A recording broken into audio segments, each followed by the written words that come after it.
Hi guys, it's Katie, and today I'm going to do another homebrew. This is going to be an extract homebrew, and it's going to be oatmeal stout. I got this recipe from my local homebrew shop, and the lady there put it kind of all together in a kit for me. So I have everything I need here, I believe. I will tell you, this says, this is a creamy stout, fills the mouth with tangy hops and whiffs of coffee, has a dry finish with roasted grain, a mouthfeel that is full and silky. So that's that. It has an ABV of 5.9% and an IBU of 38. So she has all of the grains here. In here is 8 ounces of 60L crystal malt, 7 ounces of Munich malt, 7 ounces of chocolate malt, 3 ounces of roasted barley, 8 ounces of flaked barley, and 4 ounces of flaked wheat. And she has everything ground up except for the flaked barley and the flaked wheat. So this is an oatmeal stout, but it doesn't have any oatmeal in it. My husband has a theory that it's because they don't sell oatmeal at the homebrew shop, so they have all their recipes based around what they keep in stock. So it's an oatmeal-free oatmeal stout, but it'll have the same sort of style. And then the recipe is written for liquid malt extract, and they converted it to dry because I think dry is easier to work with. So I'm using this Golden Light dried malt extract. And then as far as hops, I have 3 different packages of hops here. So pelleted hops. There's 3/4 of an ounce of Columbus at 60 minutes, a 1/4 ounce of Cascade at 15 minutes, and a 1/4 ounce of Northern Brewer at 15 minutes. And then my yeast is this California Ale WLP01. The recipe says you could also use SO5. So that's everything. The only other things I got was I got some caps. They have all different colors now at my local homebrew shop, so I got these black ones. I thought they would be cool since this stout's kind of a darker color. I also got a bunch of corn sugar because I want to make some more apple wine, which I have that video already on my channel if you want to learn how to make that. But that's really fun, especially for the holiday seasons, and it's super, super easy to make. So I'll be making another batch of that sometime soon. I'm going to be fermenting in a bucket instead of a carboy. So I have my fermenting vessel. I also have in here is my airlock system. So I'll need to sanitize this, and then I have my brew pot and my large spoons.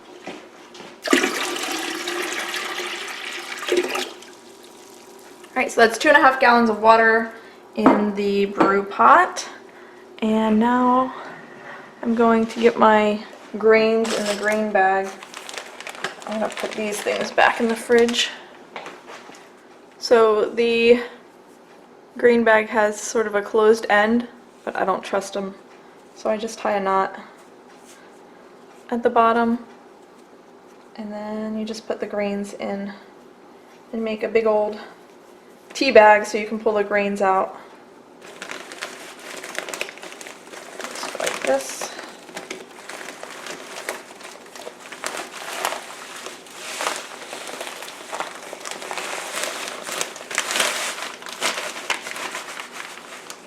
Uh-oh. Almost made a mess.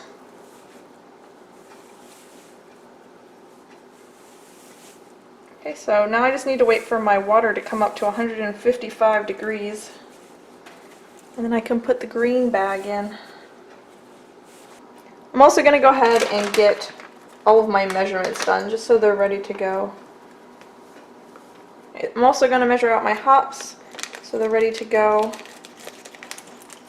So, let's see. 3/4 of an ounce of Columbus. And that goes in at 60 minutes, and then at 15 minutes it's 1/4 ounce of Cascade and a 1/4 ounce of Northern Brewer.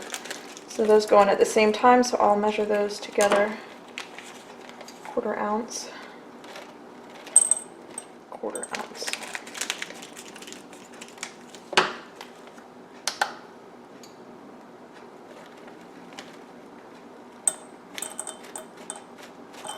So I'll put that in there so I know that that's the Cascade and the Northern, and I'll put this in there so I know that that's the Columbus. I think my water is the right temperature. It's a little bit over. It's supposed to be at 155.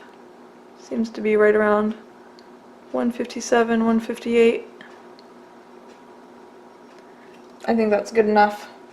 So I'll go ahead and put my grain bag in. Just plunk it in there. And set a timer for 20 minutes. Alright, 20 minutes is up. So I'm going to go ahead and remove the grain bag.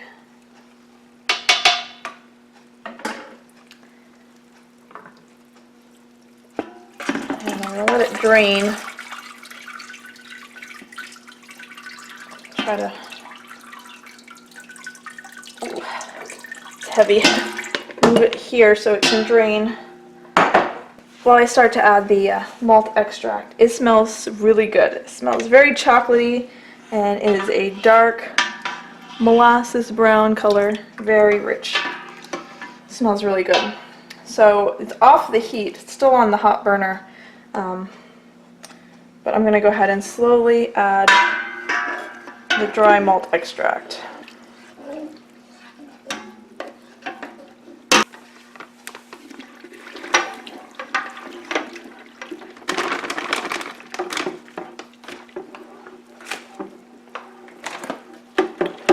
It smells so good. It smells like hot chocolate. It's so delicious smelling. I just want to drink this big pot of wort right now. And get these lumps stirred in, and then I'll add the second pot, or the second bag of malt extract, and then we'll start the boil. Alright, all my extract is stirred in. I just have this little bit that drained out of the grain bag, so I'll add that back in. Alright, so now I just need to bring this to a boil. So I have a hops bag. I only have one that I can find, so I'm going to have to do this. Just pour the hops in. And when I made my pumpkin beer, I didn't tie this closed enough and it came open. So I'm going to tie this like that so that it won't come open. I think there might be one or two little fragments of extract, but it's not, there's nothing sitting on the bottom that will scorch, so I'm sure it will dissolve in the next 60 minutes during the boil.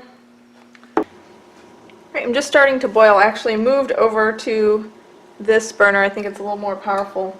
So I just started to boil. I'm going to throw in my first hops. So it's been 45 minutes. I'm going to take this out because I only have one hops bag. And I'm going to put the other hops in with these hops. Okay, put my last hops in here. And I did that. We'll do this. Bring you back over here. Let's see if I can be graceful for at least once in my life. There we go. Tie this back up.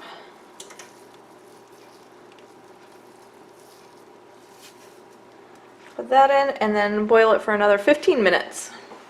Alright, the whole 60 minutes is up. So I'm going to remove the hops bag and I'm going to chill the wort. And like always, I forgot to make ice, so I don't have as much ice in my sink as I'd like. So hopefully we can chill this down to 60 degrees relatively quickly.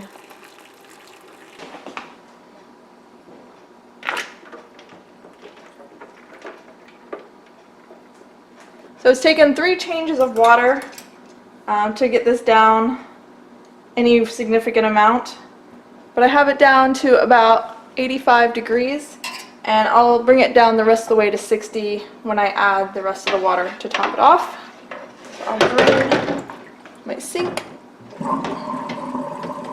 and then we'll get this into the fermenting bucket.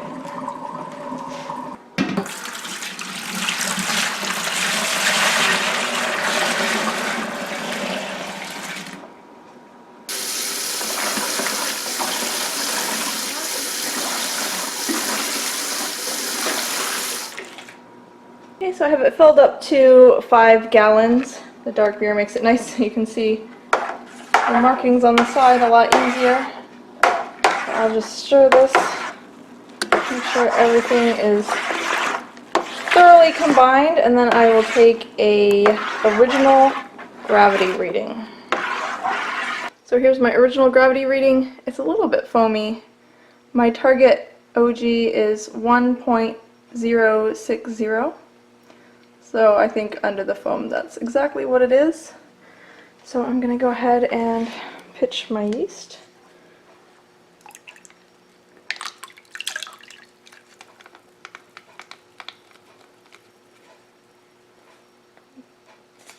I've not used this kind of yeast before, so hopefully that's right. And stir it in.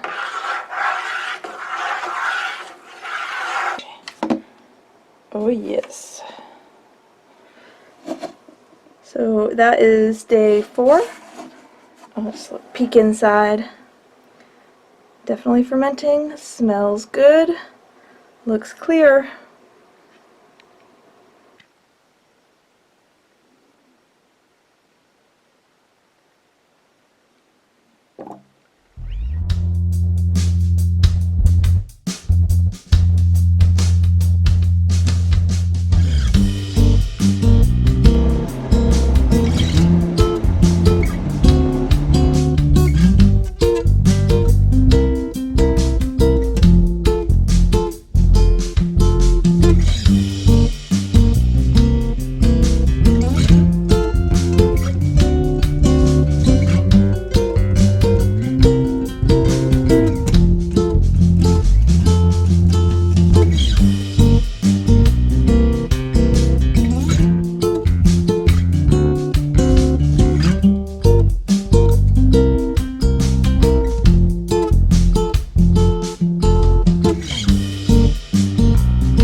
Alright, so it's the moment of truth. I'm going to open up my stout beer.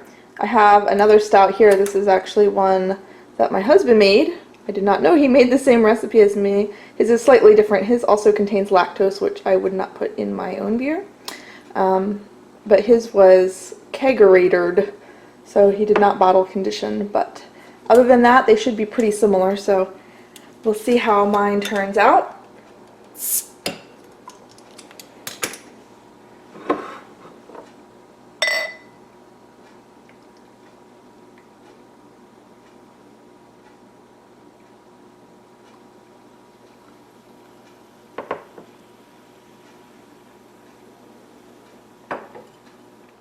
Alright, don't mind my post putting the baby to bed hairdo. You like my Christmas tree here? It's the reflection of my Christmas tree in my window. But here we go. Cheers! It's really good. I'm gonna say that every time I brew something. I'm just gonna say it's really good. I don't know how to explain beer, but I really like it. And it's really good. I'm glad I made it. So I hope you enjoyed the video. Please give my video a thumbs up, subscribe. I will be posting more homebrew videos as I have time to do them. And thanks for watching. Bye! Yum.